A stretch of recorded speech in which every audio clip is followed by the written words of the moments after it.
Joining me on the latest episode of the Gray Area podcast. Make sure you download and subscribe to the podcast wherever you get your podcast for free on Apple Podcasts, Spotify, wherever you get your podcast for free. And, of course, subscribe to the Gray Area right here on Kevin Gray Sports on YouTube. I am joined by longtime Dallas Mavericks assistant coach, native of Gastonia, North Carolina, proud native of Gastonia, North Carolina. And I'll forgive him for it because he's a Washington football fan. Of course, you know, we get down with the Cowboys on this side. Darrell Armstrong, good enough to join me here on the Gray Area podcast. Darrell, what's going on, man? How are you? Oh, man, I'm doing good. I'm a little tired. I tried to play a little pickup basketball last week with the guys for the first time, but we got more guys in this week, so I won't have to play and my body won't have to feel terrible. So. Now, obviously, just as we're recording this, we are 2 weeks away from the start of training camp for the entire NBA. Now, remind me, this is year 14 for you as a Dallas Mavericks assistant. Year 13, year 14? Yes, this will be year 14 for me. So let's see, I came in the year of 2008 and 2009 was my first year. So I guess you do the math. Let's say I came in 2009. Okay. So, yeah. So going into year 13, year 14 now, obviously, do you feel like it's been that long since you started your journey as an assistant coach with this team, or has it just flown by in that time the way that things have gone over the last 13, 14 years? It really has just flew by. And it's amazing that, you know, I don't coach more than I coach. Well, I'm right here almost at the same years of playing in the league. So, I mean, it's amazing how quick and how fast it goes. You know, when you're having fun and when you're enjoying, you know, your job and enjoying people you are around and enjoying the organization and just enjoying being around the game. So it is amazing. I was just remembering when I was trying to play my last year and I decided to retire, and now I'm looking up. It's 13, 14 years as a coach now in this league with the same organization, the Dallas Mavericks. What do you remember most about your first year, and what's changed most between then and now over these last 13, 14 years? J Kidd was a player. He was a player for the Mavs. Sean Marion, Dirk, Jason Terry, and you know those guys who I played with. But I mean, that was not too many years later before we won our first NBA Finals. So I mean, you know, like I say, how time flies, and now Jason Kidd is the head coach of you know, the Dallas Mavericks, and so I mean, it has been a lot of players I done seen come through this organization. And it's just, I mean, I've been blessed to, you know, be here for this many years. You know, I came in with Rick Carlisle, and so now I'm still here as we had a coaching change. I'm here with Jason Kidd now, and so I mean, it's once again I've been blessed. I was blessed to play 14 years not being drafted, and I've been blessed to be assistant coach in this league so far for 13, 14 years, and been fun just to wake up in the morning and trying to make guys better every day. And that's always been an excitement to me, and go out here and try to win games. What has this summer been like for you? Because obviously over the last really now going on 2 seasons, the NBA schedule has felt like it's just been one big schedule that you guys have really gone through over the last couple of years due obviously to the pandemic and kind of playing in essence back-to-back seasons the way that you guys have. Were you able to kind of, you know, get a little bit of a pause this summer to kind of get away from the game a little bit before kind of getting back into, you know, the grind of everything before the season started? Well, I mean, yeah. You know, for me, I'm very simple. I'm very easy. You know, for me, I look back at the people who had to put all this stuff together, the nurses, the doctors, the NBA staff, coaches, trainers, and I look back at the not so much the coaches, I'm just saying the trainers. I look back at them and the amazing job they have done with just getting us to play, not only play and finish up the year we stopped, but also getting the 72 game season in, and knowing all the situations that we was going to have some people that was going to be testing positive because of the travel and and moving back and forth to different places, and because it wasn't like the bubble when we had to, we was stuck in one place. We didn't have to travel. All we did was test and go to practice or to games and came back home. But it's been an incredible time and exciting time. I mean, for me, because of all the things that people had to do, and the effort and the sacrifices that they had to do to get that NBA COVID season over with, down in the bubble, and then come right back, and we had to deal with so many other cases when we was having guys, and we went through it as the Mavs. We had 3 guys that was put in a situation where they had to stay in Denver because they caught COVID, and we had 2 other guys when we got back from Denver to catch COVID. So, what a crazy situation. But I mean, to me, it's a historic. The last 2 years has been so historic because no other teams, no other league, when it comes to the NBA, had to go through what we had to go through the last 2 years. And hats off to all the first workers, and the people who put all this together. It's been very special. And you kind of started to allude to it. Obviously, last year, the 72 game season, reintroducing travel and going on the road and still dealing with COVID cases and those kinds of things. How much more different was it, not only to start to get fans back in the arenas, but get reused to the travel and the kinds of things that go along with the grind of an NBA season after what you guys dealt with in the bubble in Orlando? Was it good to kind of get back to some of that kind of normalcy a little bit, even though you were still dealing with things like, protocols and those kinds of things? Well, I mean, it was definitely, if we wasn't going to do the bubble, it was good. It was, great to still get back to traveling, but we had to, make sure we took care of our responsibilities of the rules of the state that we was going into. Have to have a mask on, or you can only be here. You can't leave the hotel, so it was so much to deal with. But once again, I mean, we're doing something that we love to do, is play basketball. And we got people out here who's trying to make sure we stay healthy to entertain people around the world who's probably going through much more than what we're going through when it comes to, everyday life things. I mean, we have the resources that people don't have. And, what a job the NBA has done. And so, I mean, like I was saying, it was, you just think about it. We was just in a situation where we was playing a game and on TNT, and all of a sudden the NBA got shut down. And then, just think about it. That's 2 years ago. The NBA got shut down, where we was stuck in the house and inside walls for 24 hours and not knowing the situation that was going to go on. And but now we 2 years, past what had happened. And we are still, making our way to the 3rd year after the COVID, where I think we play 82 games. I'm not for sure. I think it's 82 games. Yeah, it's 82 again. That's right. Yeah.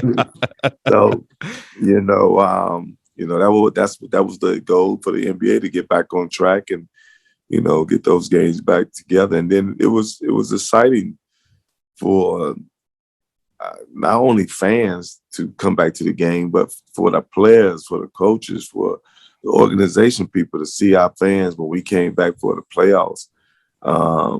That thing brought tears to my eyes, just to see those fans going crazy. And, the cheers, you just don't know how much you miss them. You don't know how much these fans really come out and support you until they gone. But to have them back in the playoffs was was just unbelievable. It was a feeling that you just can't describe unless you was there. And you always want to thank the fans for coming out and doing their part. It's interesting you say that because Game 3 of this year's playoffs between the Mavericks and the Clippers was my first game that I covered, NBA playoff game that I covered. And I have never been in an atmosphere quite like that before. And just the emotion that was in the building that night with the fans there is something that honestly I will never forget, because just knowing it felt like there was so much pent up energy that had just been released by all of these fans by having an opportunity to watch their favorite team. I can only imagine what it felt like on the bench as the players are getting introduced and you guys are actually inside the building with, 19, 20,000 fans just screaming their heads off, wanting to see something good happen on the floor.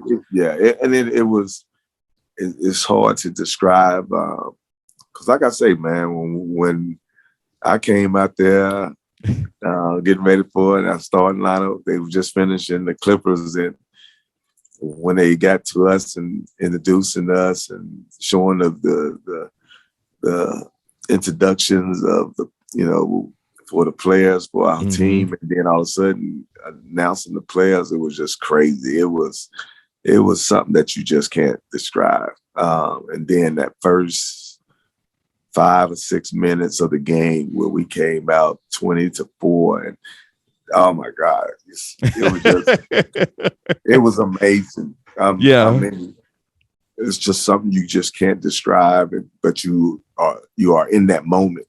And I know you probably, just you being in the building and seeing this and hearing this, and and you just like, man, what a feeling.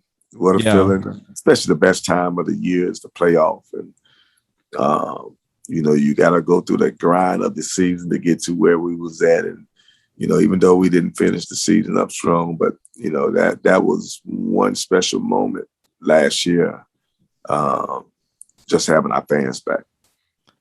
I literally got chills because you feel the energy of the crowd. And as you're trying to stay in the moment, obviously, because, you're trying to watch what's happening, but you can't help but feel what's going on inside of the building. And as you kind of, started to talk about, obviously, with the playoff series with the Clippers, losing to them for a second year in a row, was it tougher this time around knowing that it got to 7 games and the progressions that you guys made, not only throughout the regular season to get to the 5th seed and then to meet the Clippers once again, and knowing the ebbs and flows and how that series went? Kind of take us inside the mind of how you guys were feeling as the ebbs and flows in that series were going on throughout that series with the Clippers. Well, I mean, it's anytime you put so much work into, getting to that point, getting to that situation where you want to be. You want to be in the playoffs. You want to have a chance to win every night. We was up 2-0, and we gave ourselves a chance to win. And I mean, anytime you come up short, it's always tough. But that moment to me was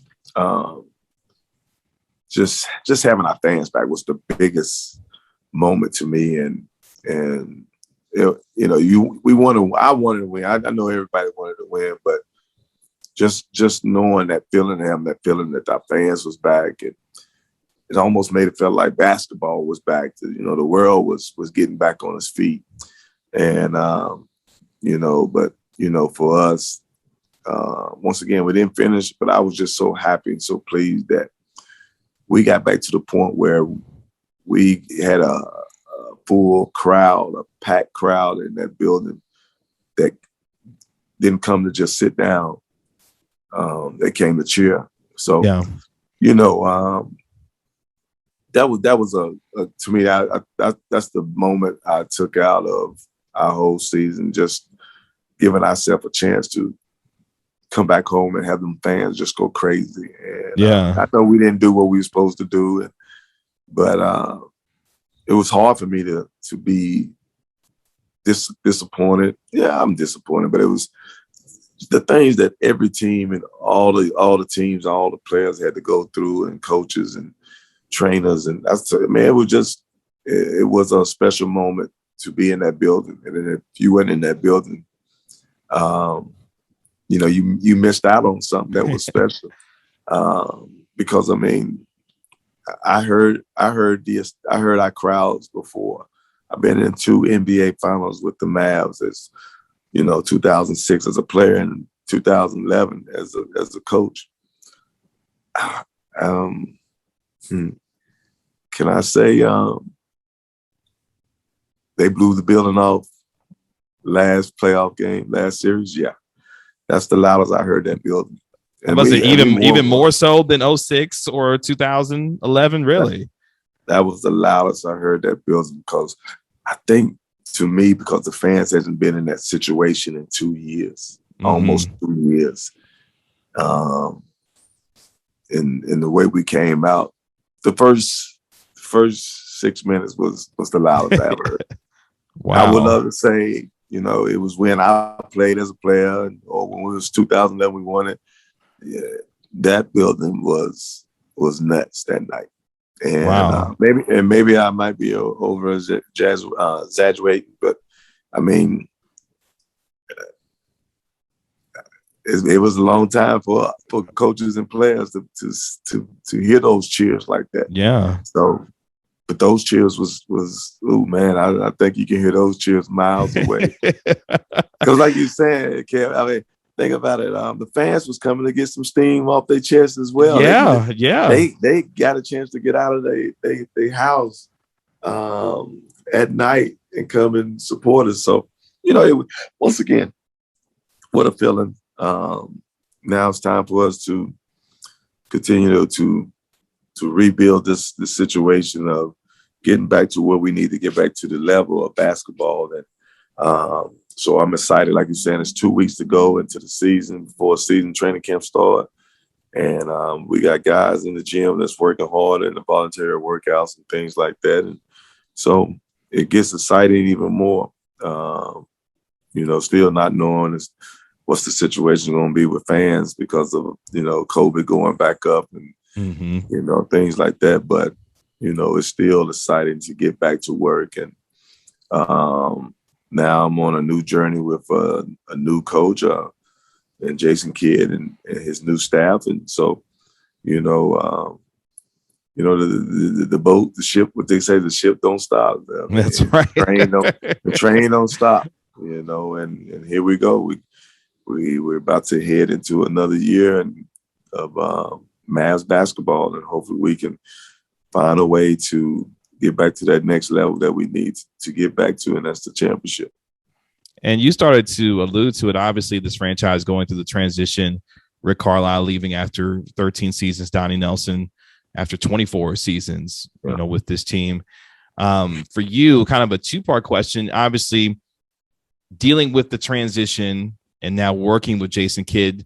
For you, what has you noticed so far as kind of the biggest difference between Carlisle and Kidd? And for the staff as a whole, how has it been working with some new individuals now with Kristi Tolliver and Jared Dudley and some of the other coaches, Igor Kokoskov and these other individuals that have come in, Sean Sweeney and others, as you get used to a new staff after being so with the staff for so long the way that you were? Well, I mean, Rick done a hell of a job. We came out with one championship and many a playoff games, and we also had some failure where we didn't make the playoffs. But at the end of the day, we found a way to, keep fighting, keep striving. We somehow get a chance to get Luka Doncic, another great European player, and now it's just sky's the limit. It's sad to see Donnie go. I mean, it's always sad to see people go who's been here so many years, and I don't care where you're at, who you are. Those times are always tough, but we know in this league it's a business and it's going to be changes. Whether it could have been me, it could have been whoever, but we have a new direction head coach now, which is Jason Kidd, and we are here working every day with the players, and he's putting his plans in and his direction in for where we're trying to go, and And so, everything changes, Yeah. I mean, everything changes, and we're going to do it Jason Kidd's way. And he's a big believer that which I like. We need each and every one to do their part. And that's not a bad question to ask. I love when he said that. It's not a bad question to ask, because if you don't know, you're supposed to ask. If you need help, you're supposed to ask. So Yeah. we all, like Jason said, we all trying to get better every day as coaches, as players. And I love that. And I mean, I have so far enjoyed, the new scenery and new coaches that's come in. And I mean, it's fun learning and seeing other people with other ideas or other workouts, schemes, or things like that. And, so like I said, I'm excited. I just want to do my part and, make guys better and get guys better and make this team play better and have this team to get to this next level that we all want, and if you don't want to be playing for a championship, you're in the wrong business. I mean, because this is what the business is about. Whether you like it or not, it's about winning, and then that's what we're striving to do each and every day, from practice to games to whatever. This is win games. Well, I feel like you guys could put out a heck of a starting five, just the assistant coaches themselves, between yourself, Jared Dudley, Christy Tolliver. Like, y'all can put a squad together and maybe go handle some business, around the league, the way that that your coaching staff is put together between Kidd and just like y'all could go handle some business right now if you really wanted to. Yeah, we probably could. Just make sure I come off the bench. Just bring me as offensive sixth man. my body is old, so a lot of knowledge on my body. But it's just always good to have, solid basketball players' minds who played the game. From the WNBA to the NBA to overseas, it doesn't matter. It's always great to put those things together and see how all of it works out. And so far we've been doing that. And like I say, it's been exciting every day to wake up and do something new, do different drills with the players and continue to try to improve them. And while we're improving their game, we stand sharp with our coaching and trying to improve each other. So, what a challenge for all of us to look forward to. Because I don't have all the answers. Such don't have all the answers. We all learning from each other, and that's the great part about being a coach and being around this game is you can still learn no matter who it is. So looking forward to it. Obviously, this team is led by Luka Doncic, two-time first-team All-NBA selection. I keep telling people my man had like the summer of Luka between the Olympics, leading Slovenia to the fourth place finish in the Olympics, new contract, rededicating court to his home country, Slovenia. You are around him quite a bit, obviously. For those that don't know, what's something that you could tell us about him as a person or as a player that maybe we don't know that you get to see on a daily basis that kind of makes him who he is as a player and as a person on and off the floor? Well, he talks a lot of shit. I love it. But it's fun. It's fun and it's enjoyment. It's very enjoyment to where, you love to be around him. I think our guys love to be around him.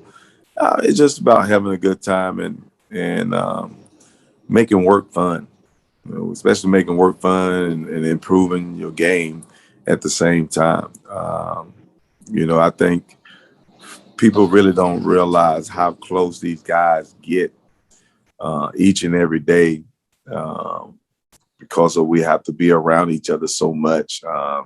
That was the first thing I missed when I left the game. I missed the locker room. I missed the practice. I missed the travel. I missed the going out with the players on the road, having dinner, So the chemistry that you build is so important. And I know for Luka, he's still like a young kid. biggest thing for him is he enjoys being around his teammates. He enjoyed having fun with them. He enjoyed playing with them. He's very competitive. He can be fiery, but that's the nature of players who care and love to win. And if you don't love to win in this league, you don't need to, once again, to be in this league, because once again, like I say, it's all about winning and getting to a championship.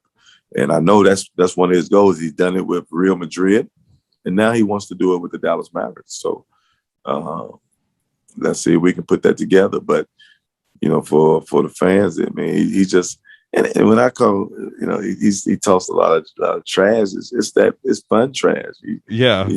It's enjoyment to. Here it come. What he's about to say. I know he's gonna say something crazy.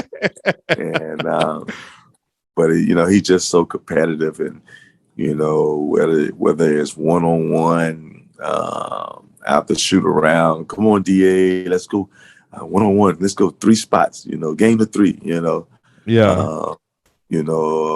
Whatever. So I mean, he brings the atmosphere that that we need. He brings a winning atmosphere basically everywhere he's been and where he's going. And right now it's with the Dallas Mavericks, and let's continue to make this thing happen. And as we build every year, and hopefully we can continue to build. And once again, I'd say get to that next level. I mean, we lost to a team that went to the conference finals last year, and the Clippers. So. And we had a chance to break their backs, twice here at our place, but we just didn't get it done. So it's an upside for this team to continue to get better and continue to make moves to where we need to get to, and then we'll just go from there. I think one of the things that I like a lot about this group of guys, and something that you can see in being around you guys, is you all really like each other. And you all have a lot of fun, it seems like, on a day-to-day basis. And we kind of saw some of that in the bubble, how guys interacted with each other and some of the fun things that, you guys did as a team. What should fans, when they think about this team, really think about in terms of that closeness and how that can help you guys, especially going into this year where there are high expectations for this team, and knowing how far you guys got last year and you taking the Clippers to 7 games? How excited should fans be about this version of the Mavericks under Jason Kidd and what you guys want to do going forward this season?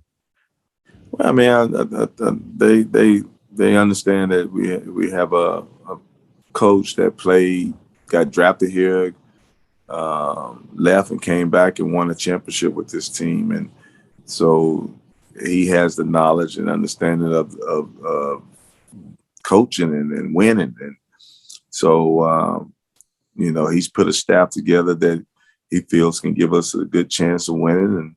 And I don't care if it's from a lady from the WNBA, a man from overseas, whoever. It's about putting a staff together that he feels that can win, and that's what we have. And I like it. I love it. We come to work every day, and even right now, as we going through our voluntary workouts, that we're about making these guys better and making this franchise better, and putting a winning culture right back into this franchise, where this is what we're trying to build. We're trying to build championships. And if you're not in here working, if you're not in here trying to get better, you're not doing what we want you to do. So that goes from like I said, from myself as a coach, from as players, it's about putting the work in and getting better. And when you see guys get better, it just makes you want to keep going and going. And let's keep this thing going. All right. So for us, that should be our goal. That should be what we love and what we're striving for. So once again, in 2 weeks, we're right back at it, and I'm excited. And you get in there, you get your first 2 or 3 days training camp, then all of a sudden you get too excited. You're like, well, it's time for a preseason game. And then you get tired of those 2 preseason games. Then you be like, Oh man, when we start October 21st, can't wait to this first game. Just keep going and just keep going. And so, like I was saying, I am very excited. I'm always excited about a new year and what the new challenge brings. And so, this is something that we're starting over after 13 years with a new head coach and a new staff. And we added a couple new players, and let's see what happens. I'm glad I'm back because even when I told my agent I'm really want to come back here because I felt like this team is a really good team, and I still feel like that this team is a really good team, and we got the pieces, and let's just keep the puzzle and keep putting the puzzles together, and let's keep it building. Let's keep building and keep building because. Once again, it's hard to find good guys that could go out there and compete every night. It's hard to find good guys in this league, good players to go out here and try to get better every day. Yeah. You know what I'm saying? The people don't realize how egos sometimes get in the way or it can be jealousy. But our guys is all about winning. Our guys is all about getting better. A lot of times if they're not here in the gym, you see them on the Instagram working out, trying to get that edge, trying to get that edge for where we need to go. So once again, it's exciting. So 2 weeks, September 29th, we're hopefully we heading in the right direction. I love what you said there because it sounded like you wanted to really be a part of this and that it was important for you. And you made it very clear that this was a place that you wanted to stay and continue to help build. What gave you that sense? I mean, obviously being with the organization as long as you have, I'm sure there's some familiarity there, but why specifically were you saying like, look, this is where I want to be in this situation? I feel like this can be something, special as we continue to grow this here. Well, I mean, one thing about Mark Cuban, I haven't dealt with anyone else, but I played for Mark Cuban as a owner, and he puts it out there for you to win. He puts it out there for you to be successful. No player can come in here and say that they don't have the resource, they don't have coaches that can get them better. They don't. No, we have everything that we need. And for us, we have a good team. I always felt like we had a good team, and we had a team that is almost sometimes it's like when Michael Jordan, Detroit Pistons, all those teams back in the day when they finally won championship, they kept the bulk of their team. Mostly, they might have added 1 or 2 or 3 players in all season, but they kept the bulk of their team where, they kept gelling, they kept getting better, they kept understanding each other, and that don't happen too much in the NBA today because it's guys moving here and there, and even superstars that's moving here and there. And so, for our team, I just like the situation, and I was happy when Jay got the job and he reached out to me and. He texted me and it was like, I'm looking forward to working with you, DA, because I was uncertain. I didn't, when those 2 days came down and Rick was, not here anymore, resigned, and Donnie resigned, and, those guys who brought me in. So, and I was uncertain. I didn't know, and I know everybody, does it different. They want their own guys here. And, but when Jay texted me and we talked a little later on the phone, and just his energy and his excitement made me exciting. It got me excited and got me like, all right, this is where I want to be, And like I was saying, I thought about it even before he had reached out to me because I feel like this team is close. I really do. And so, hopefully we do the right thing, we make the right moves, and give ourselves a chance to be put in that position where we can be playing for a championship. We can be playing for a conference championship, or NBA conference finals. You want that opportunity. I've been there 3 times. My first year, once again, I didn't feel like I was part of it, but I had a chance to see it when the Orlando Magic went to the championship against Houston, even though we lost and got swept. But then I had a great experience and opportunity where we should have won it, but that we didn't. In 2006 with the Dallas Mavericks, and then I had opportunity as a coach where we got it. We finally got it right. So I want to be put back in those situations. That stuff don't happen every day. That stuff don't happen every. It's teams that you see that the LeBrons and the Dwayne Wades and Chris Bosh to put a super team together to get there. That's different. But for we building with basically two superstars and some great and good role players and that knows how to play, and that could be starters on a lot of other teams. That's what our role players could be, starters on a lot of other teams. Yeah. So we, like I said, we have, to me, we have what we need, and we added a couple of pieces, and let's see what we do from here. It's going to be exciting. It's going to be exciting to see if not see, but see Luka as he go through his fourth year, to build on his legacy again. Chris Porzingis the same way. Let's build on this legacy. Let's build Dorian Finney-Smith, who has been a starter for us the last 2 to 3 years. Came in as an undrafted player. Let's build on that again. Now we got Tim Hardaway in a trade. He shot the ball and played so well for us. Let's continue to build on his arm game and Max and Dwight Powell and Jalen Bronson. We can continue to build. Trey Burke. Let's continue to build, and let's see where we can go from here. And one of those players that you mentioned is something that a lot of fans love to talk about, obviously, with Luka and all his exploits. And much has been made, of course, of what Kristaps Porzingis and his playoff run, this past year. For you being up close and seeing how hard he works at his game and tries to improve at his game, what are you most excited about for him this upcoming year, whether it be something to quote unquote prove to other people or just building on who he is as a player that maybe we or those who see and watch this team on the outside don't necessarily understand about Porzingis and what kind of work ethic that he is putting in to get himself to where he wants to be and feels like he should be going into this season? Well, just the same thing, just building on, his confidence of, first of all, I know, and he works so hard, and him and the staff, the training staff works so hard for him to stay healthy. That's been a situation for him over the last couple of years, but, he puts in the work.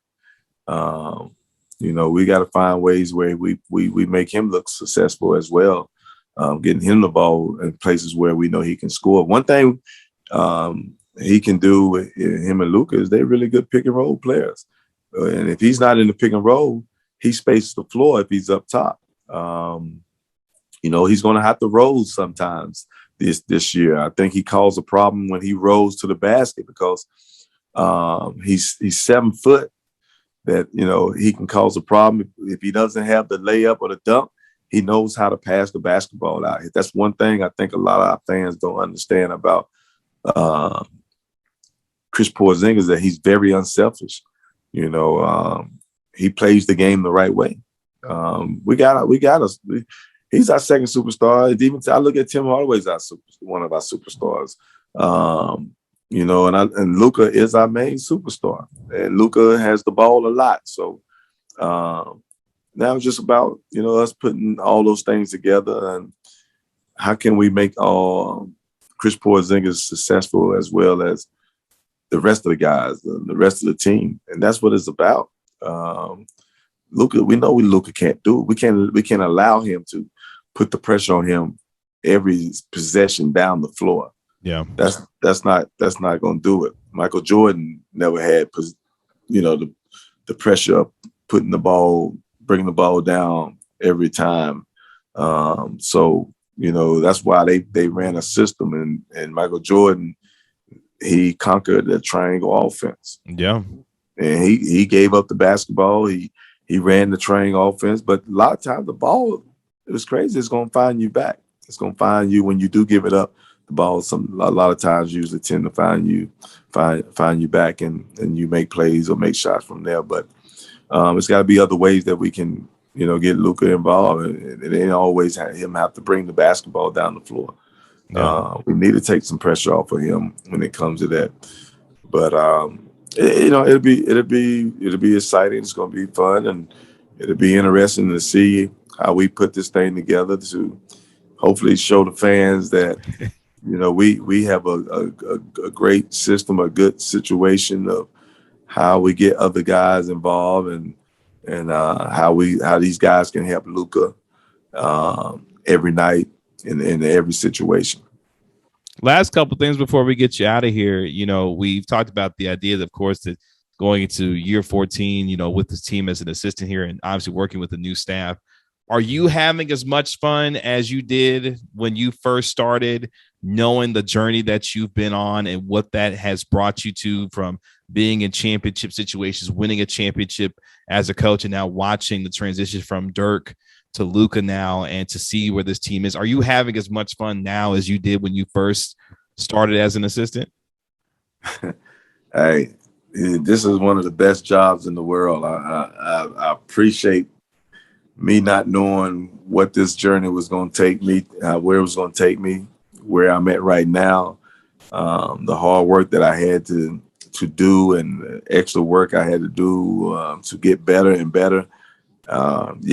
I wake up in the morning, ready to go, get my cup of coffee in me, and I'm ready to go, because it ain't a better feeling that you go to work and do something you love to do.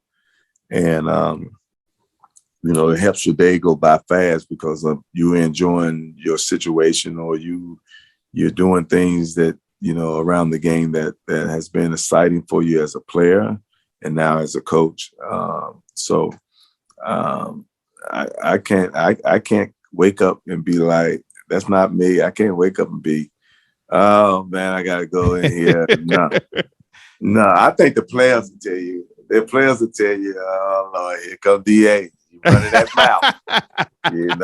I don't want to hear that. I don't want to hear that junk this morning, man. I feel crawling out of bed, even though they at the arena, they still trying to get themselves together. Luka walking in there with his hair all turned to the side. JB, JB is the one. He's my energy guy. He come in talking junk. It's just about having fun. The White Powell's another energy guy. So I mean, what better feeling to have? And I enjoy it. Like I say, I come in there talking junk, but I know somebody about to say something back to me. And it's fun to have trainers. A training staff that guys enjoy being around, but not only guys, but the coaches and the players. Our training staff does such a great job with these players and keep the environment so good and so fresh and so spiritual, where you just, it's a good spirit going through our gym. And that's what we got to continue to do. And once again, let's get ready for September 29th, and let's start on this new journey that we're trying to conquer. NBA championship, of course. So last thing then, what message do you have for Mavericks fans who are going to see this and are excited about this season, knowing what this journey has been for this team over the last couple of years, taking the Clippers to 7 games and having fans back in the arena, and the excitement that they will get to have, knowing that, for 41 home games, they'll have the opportunity to kind of be back in that situation again. What message would you have for those fans? Let's get these hats again. That's 2006. Okay. All right. So that's my message for our fans. Come in the arena, get pumped. Let's get ready. Push these guys to another level. For our fans, our guys really look forward to hearing your voices, to hearing your cheers. It's no better feeling than to be in an arena where you get that fan support that you need. And we've been around a lot of arenas that sometimes they just sit over there on their hands and knees. But we want our fans to always continue to do what they do, come in there and cheer, support us, believe in us, and take this ride with us, because we're going to need y'all. We're gonna need each and every one of y'all. So let's see if we can shock the world again and have a bigger parade. Yeah. He is an NBA championship assistant coach. He is a member of the Orlando Magic Hall of Fame, a man who is very proud of his roots in Gastonia, North Carolina, and more importantly, a lot of fun and a joy to talk to. This is my second time having a chance to talk with him in this setting before the season, and I'm glad that he takes the time with me to do it. And I'm looking forward to seeing you in the AAC, talking a little trash. It's football season. I know you love your Washington football team. And, of course, indeed, you know, we get down with the Cowboys. We'll see y'all twice a year. But Darrell Armstrong, good to talk to you once again, sir. And I look forward to seeing you this season at the American Airlines Center and having a lot of fun. And I appreciate you taking the time with me, man. I really do. Thanks, Cap. Appreciate that, man. Looking forward to it. Appreciate it.